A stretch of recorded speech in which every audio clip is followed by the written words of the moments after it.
ఏమి సన్యాసం వారికి వైరాగ్య జీవితం తీసుకున్నవాడు. సరే కానీ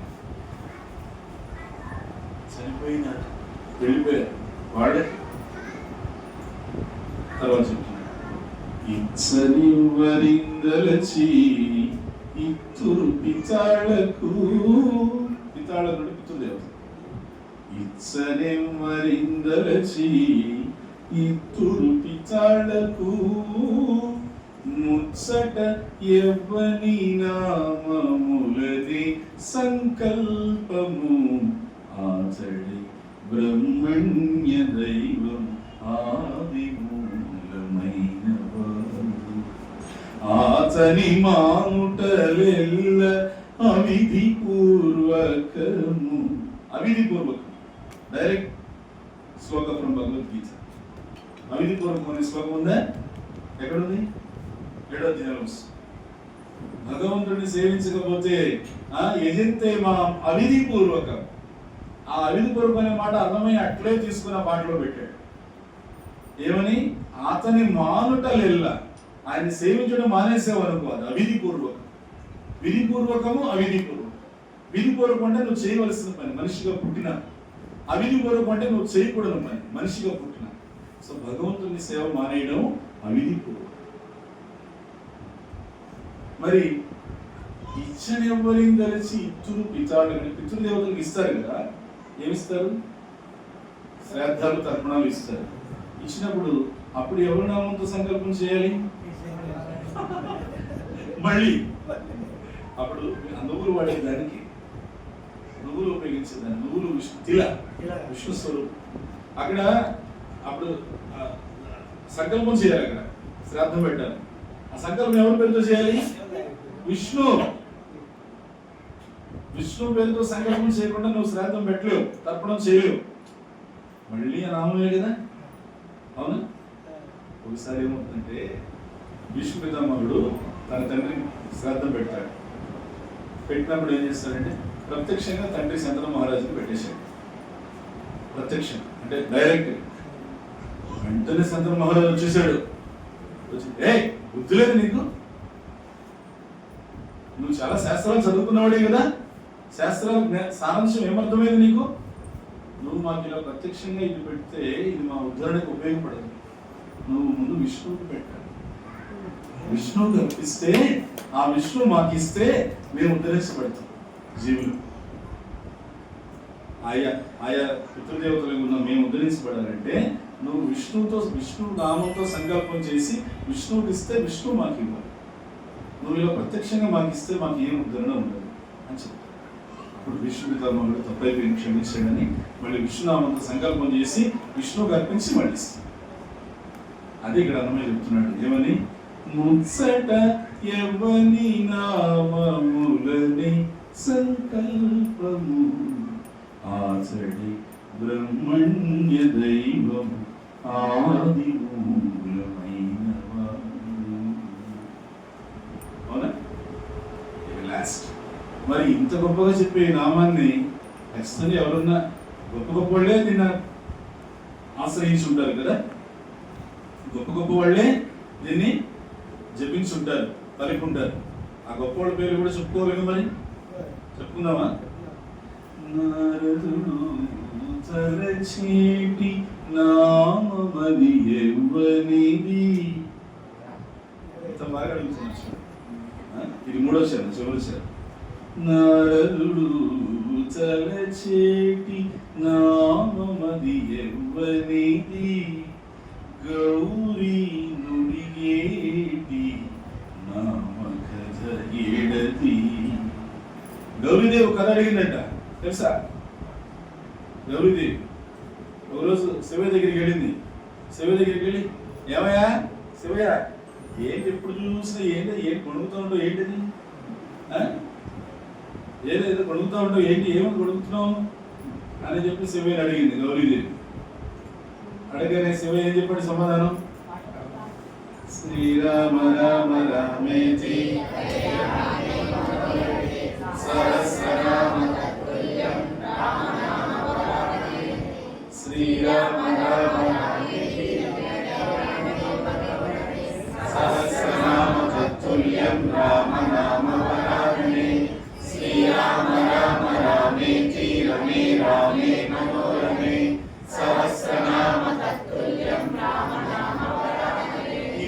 జరిగేది, ఎప్పుడు ఇదే నేను చెప్పుకునేది అని చెప్పి శివయ్య చెప్పాడు. అదే ఇక్కడ చెప్తున్నారు అన్నమయ్య ఏమని, గౌరీ ముడిగేటి నామ కథ ఏడది తారకమై. తారకం అంటే వన్ ఆఫ్ ఇట్స్ కైండ్, దానికి సాటి లేదు, పోటీ లేదు. తారకమై బ్రహ్మరుద్ర చతికెవ్వరి నామము. బ్రహ్మ రుద్ర చతి, చతి అంటే బ్రహ్మాది దేవతలంతా. తారకమై బ్రహ్మరుద్ర చతికెవ్వరి నామము. ఈ రీతి శ్రీ వెంకటాద్రి నెవ్వడిచి వరము ఆచడే బ్రహ్మణ్య దైవం ఆది మూలమైనవాడు. ఆచని మానుటలెల్ల అవిధి పూర్వకము ఆచడే బ్రహ్మణ్య దైవం ఆది మూలమైనవాడు.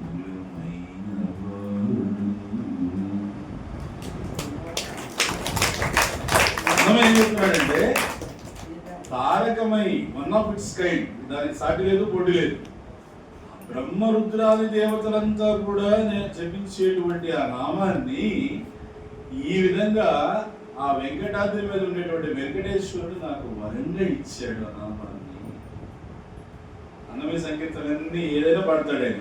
చివరికి వచ్చేపాటికి స్టాంప్ బ్రాండ్ అనమాట, వెంకటాద్రి వెంకటేశ్వర. మీరు చూడండి, ఎన్ని కీర్తనైనా చూడండి, అన్ని పాడతాడు చక్కగా. చివరికి వచ్చేసరికి బ్రాండ్ వెంకటాద్రి అని. ఆయనకి ఇష్టదైవం ఆయన. అట్లా ఏముందంటే, ఆ వెంకటేశ్వరుడే నాకు ఈ నామం ఇచ్చాడు, లేకపోతే నాకు ఈ నామాన్ని, ఇంత గొప్ప నామాన్ని నేను తీసుకునేటువంటి అర్హత నాకు లేదు. ఆయన ఇచ్చాడు, నాకు వరంగా ఇచ్చాడు. కాబట్టి ఈ నామాన్ని మీరు విశ్వసించారు. పుట్టిన జీవులకి పెట్టిన పేరు అదే, పేరు పెట్టాలంటే వచ్చిన పంతులు పలికేటువంటి పేర్లు అదే. పోయేటువంటి జీవులు అంటే అందరం కూడా మనం ఆశ్రయించాల్సింది ఆ పేరుని. పోయిన వాళ్ళకి, వెళ్ళిపోయిన వాళ్ళకి మంచి జరగాలంటే, వాళ్ళకి ఏదైనా ఉన్నతి జరగాలంటే మళ్ళీ ఆ నామాన్ని ఆశ్రయించి సంకల్పం చేసి, ఆ విష్ణునామానికి సంకల్పం చేసి శ్రాద్ధం పెడితేనే అర్పితుంది. వాళ్ళ పేరు మీద భగవత్ ప్రసాదం పెట్టిస్తేనే వాళ్ళకి ఉన్నతి జరుగుతుంది. అవునా? అవునా? అలా అన్ని విధాలా ఆ నామం మీదనే మేము ఆధారపడి ఉన్నాము. చివరికి గొప్ప గొప్ప వాళ్ళు కూడా నామం మీదనే ఆధారపడి ఉన్నాం. ఆఫ్టర్ ఆల్ మనం ఎంత అంటాడు. నారదుడు ఎవరు, గౌరీదేవి ఎవరు, బ్రహ్మ ఎవరు, శివుడు ఎవరు, వాళ్ళే ఆ భగవన్నామం మీద ఆధారపడి ఉన్నారు కదా. అవునా? ఉన్నారు లేదా? శివ ఎప్పుడు చేసే నామం ఏది? సదాశివుడు నిన్ను సదా భజించెడి సదానంద నీ నామమేమి రుచిరా. ఎంతో రుచి హరయ భద్రాచల శ్రీరామదాసుని ఏలిన నీ నామమేమి రుచిరా. శ్రీరామ నీ నామమెంతో రుచిరా. ఎంతో రుచి, ఎంతో రుచి, ఎంతో రుచిరా. ఓ రామ నీ నామమెంతో రుచిరా. ఎంతో రుచి, ఎంతో రుచి, ఎంతో రుచిరా. ఏది? ప్రసాదం. నామం మీద రుచి ఇంకా రాలే, కానీ ప్రసాదం మీద రుచి ఉంది చాలు. ఆ ప్రసాదం మీద రుచి ఆస్వాదిస్తూ ఉంటే ఇక్కడ మేబీ అది ఒక రోజుకి నామం మీద కూడా వస్తుంది. ఓకేనా? హరే కృష్ణ హరే కృష్ణ కృష్ణ కృష్ణ హరే హరే హరే రామ రామ రామ హరే హరే.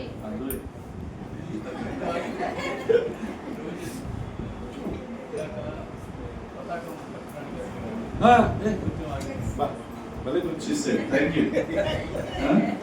మనకి జెండా సంగతి ఇంకా పూర్తి కాలేదు కదా. రేపు దాకా ఆ జయపతాకము వంశపారంపర్యంగా వాళ్ళే చేస్తారు ఆ సేవ. పంతులు పుట్టిన కొడుకుని అమెరికా పంపిద్దాం అనుకుంటాడు, కానీ అక్కడ మాత్రము వాళ్ళ పుట్టిన బిడ్డలకి అదే ఇప్పటికి కూడా ఇది కొన్ని వందల వేల సంవత్సరాలుగా జరుగుతుంది. తమకు పుట్టినటువంటి బిడ్డల్ని ఖచ్చితంగా భగవంతుని అనుగ్రహం చేత వాళ్ళకి మగబిడ్డ జన్మిస్తాడు, జగన్నాథుని అనుగ్రహం చేత ఆ బిడ్డకి ఖచ్చితంగా తనకి వేరే ఎక్కడెక్కడెక్కడికి పంపించారు, అతనికి ఖచ్చితంగా ఈ గుడి ఎక్కేదే నేర్పిస్తాడు. ఏది ఇక్కడ నిచ్చెన లేదు, తాడు లేదు, ఏం లేదు, జస్ట్ ఆ గుడి గోపురానికి ఉండేటువంటి పట్టుకొని అట్లా ఎక్కారు. అలా 1958 సంవత్సరంలో జూలై మాసం, ఇదే మాసంలో వర్షాకాలం, వర్షాలు బాగా పడుతున్నాయి. ఆ వర్షాలు పడుతున్న సమయంలో సాయంకాలం వేళ, ప్రతిరోజు సాయంకాలం ఇప్పటికి కూడా జరుగుతుంది, ఇప్పటికి కూడా ప్రతిరోజు సాయంకాలం ఆయన ఏం చేశాడు, తన బిడ్డ సుమారుగా 15 ఏళ్ళ వయసు ఉంది బిడ్డ, 15 కాదు 12-10 సంవత్సరాల వయసు ఉంది. అప్పటి నుంచే వాళ్ళు నేర్పించేస్తారు. బిడ్డని ఎత్తుకొని పైకి తీసుకెళ్ళాడు, పైకి చాలా జాగ్రత్తగా తను ఎక్కాడు, బిడ్డని ఎక్కించాడు. అది 110 అడుగులు అయిన తర్వాత ఇలా ఇలా రౌండ్గా వస్తుంది, చాలా జాగ్రత్తగా ఉండాలి. ఇలా ఇలా ఇలా రౌండ్గా ఇలా వస్తుంది, దానిపైన సుదర్శన చక్రం, అక్కడ జెండా మార్చు. ఆ ఇలా ఎక్కేది చాలా డేంజర్. ఇలా ఉంటుంది కదా కేవ్, కాన్కేవ్, అది చాలా డేంజర్. అక్కడ ఆయన జాగ్రత్తగా ఎక్కాడు, బిడ్డను కూడా ఎక్కించాడు, జెండా తీసాడు, మార్చేసాడు, పాత జెండా నడుము చుట్టుకునేసాడు, కొత్త జెండా జయపతాకం ఎగరేసాడు. ఆ జయపతాకం ఎగరేసి పాత జయపతాకం నడుము చుట్టుకొని కిందకి దింపేటప్పుడు బిడ్డని చిన్నగా, ఫస్ట్ బిడ్డ నుంచి తన దిగుదామని చెప్పి చిన్నగా దింపుతున్నాడు. దింపుతుండగా ఏమైందంటే వర్షం పడిన కారణంగా అక్కడ కొద్దిగా ఆ జారుడు ఏర్పడి పిల్లవాడిది ఒక అడుగు పెట్టి నాకు చక్కని కాలు జారిపోతానే ఈ కాలు జారిపోయేసరికి రెండో కాలు పట్టుకోవాలని చూస్తాడు, ఆ రెండో కాలు కూడా జారిపోయింది. జారిపోయేసరికి ఇంకా 2 చేతులు పట్టుకోవాలని చూస్తాడు, 2 చేతుల్లో ఒక చేయి జారిపోయింది, ఒక చేయి ఆ ఒక చేయిని పట్టుకున్నాడు. ఆ ఒక చేయిని ఎంతసేపు పట్టుకోగలుగుతాడు ఈయన? ఒక చేయిని పట్టుకునే దానికి ఆ పిల్లడేమో భయంతో కదిలిపోతున్నాడు, విపరీతంగా కదిలిపోతున్నాడు. ఇప్పుడు అబ్బాయి ఎలా ఆగితే పట్టుకుని భయం కదా, కదులుతుంటే ఇంకా ఆ ఒక్క చేయిని కూడా పట్టుకోలేక ఆయన చేయి వదిలేశాడు. వలక వదిలేసరికి ఆ 110 అడుగుల గోపురం నుంచి పిల్లవాడు కింద పడిపోయాడు. కింద పడిపోగానే ఈయన ఇంకా అనుకున్నాడు, నా వంశంలో నా పుట్టిన బిడ్డ ఒకడే, రేపు నేను చనిపోతే ఈ సేవ కొనసాగించడానికి వీడున్నాడు అనుకున్నాను. ఇప్పుడు వీడు వెళ్ళిపోతే ఇంకా సేవ మళ్ళీ ఎలా సాగుతుంది జగన్నాథుడికి అని చెప్పి, జగన్నాథుడే నన్ను రక్షించాలి, జగన్నాథుడే నా సేవను రక్షించాలి, జగన్నాథుడు నా సేవను రక్షించాలి అని చెప్పి జగన్నాథ్ జగన్నాథ్ జగన్నాథ్ అని చెప్పారు. ఆ పిల్లాడు ఎప్పుడైతే ఇలా కింద పడిపడ్డాడు, కరెక్ట్గా నేలకి ఇంతేదో 4 అడుగుల దూరంలో ఉండింది. ఎక్కడి నుంచో 2 కోతులు పరిగెత్తుకుంటూ వచ్చి ఆ పిల్లాడిని అట్లా పట్టుకొని కింద పెట్టేసి వెళ్ళిపోయాడు. అందరూ చూస్తుండగా జరిగింది. 1958 అందరూ చూస్తున్నారు. ఎక్కడి నుంచి వచ్చాయి ఆ కోతులు? బలమైన కోతులు. అసలు యాక్చువల్గా పిల్లవాడు అంత నుంచి కింద పడితే, ఇగో మనం చదువుకున్న సైన్స్ ఏదో ఉందిగా మళ్ళీ ఏమది గ్రావిటేషన్, గురుత్వాకర్షణ శక్తి అని ఉంది. అప్పుడు ఇంకా వెయిట్ ఎక్కువ అయిపోతుంది, అవునా? కానీ మరి అంత బరువుని ఎలా కాసినాయి ఆ కోతులు? పరిగెత్తుకుంటూ వచ్చి 2 ఇట్లా పట్టుకున్నాయి బిడ్డని, ఇట్లా పట్టుకొని అలా కింద పెట్టేసి వెళ్ళిపోయి. ఎంత వేగంతో వచ్చినాయో, ఎంత వేగంగా క్యాచ్ చేసినాయో అంతే వేగం కింద పెట్టేసి అంతే వేగంతో వెళ్ళిపోయి. ఏమి కృష్ణ బలరామనండి, ఆంజనేయుడు అనండి, జగన్నాథ స్వామి మహిమ అది ఒప్పుకుంటారు కదా, అవునా? అక్కడ ఉన్న పూజలు అందరూ జగన్నాథుడే స్వయంగా కాపాడాడు వచ్చి అని చెప్పేసి చెప్పారు. ఆ రోజు నుంచి ఏం చేస్తారంటే, అప్పటి నుంచి ఈ బిట్లెక్కి వెళ్ళేది చాలా ఇది కష్టమైన, దినదిన గండం 100 ఏళ్ళ ఆయుష్ లాంటిది. ఎందుకంటే రోజు నిజంగా చూడండి, ఆ సేవ చేసేవాళ్ళకి ప్రతిరోజు ప్రాణగండం ఎవడం చేస్తాడు ఇట్లాంటి సేవ. ఒక రోజు ఎన్నో అదే వస్తుంది, ఒక 5 రోజులు 10 రోజులు 4 రోజులు మీరు తీసుకుంటారు చేస్తారు అన్నమాట. అది రోజు అలానే వెళ్ళాలి, అలానే రావాలి. ఎట్లా? అది అప్పుడు ఏం చేశారంటే అప్పటి నుంచి ఈ సేవ జరగడానికి వాళ్ళు ఎక్కేటప్పుడంతా మనం నామ సంకీర్తన చేద్దాం. నామ సంకీర్తన చేస్తే అంటే అక్కడ ఆచార్యులు చెప్పారు, అది చాలా ప్రాణగండంతో దినదిన గండం కదా అది. ఆ సేవ జరిగేటప్పుడంతా కింద కూర్చొని భజన చేయండి. నామ సంకీర్తన చేస్తే వాళ్ళ పైకి వెళ్ళి జెండా మన జయపతాక మార్చి కిందకి వచ్చేసిన తర్వాత, అందుకని ఇప్పుడు కూడా సాయంకాలం భజన జరుగుతుంది. చక్కగా నామ సంకీర్తన చేస్తూ ఉండగా వాళ్ళు వెళ్తారు, జయపతాక మార్చి కిందకి తీసుకొస్తారు. హరే కృష్ణ హరే కృష్ణ కృష్ణ కృష్ణ హరే హరే హరే రామ రామ రామ హరే హరే. శ్రీ జగన్నాథ బలదేవ సుబ్రహ్మణ్యానికి శ్రీ రూపానికి. సో మనందరం కూడా భాగవత మరియు పరిణామంతో మైనారిటీగా చేశారు. హిస్ గ్రేస్ నిత్యముక్త ప్రభుకి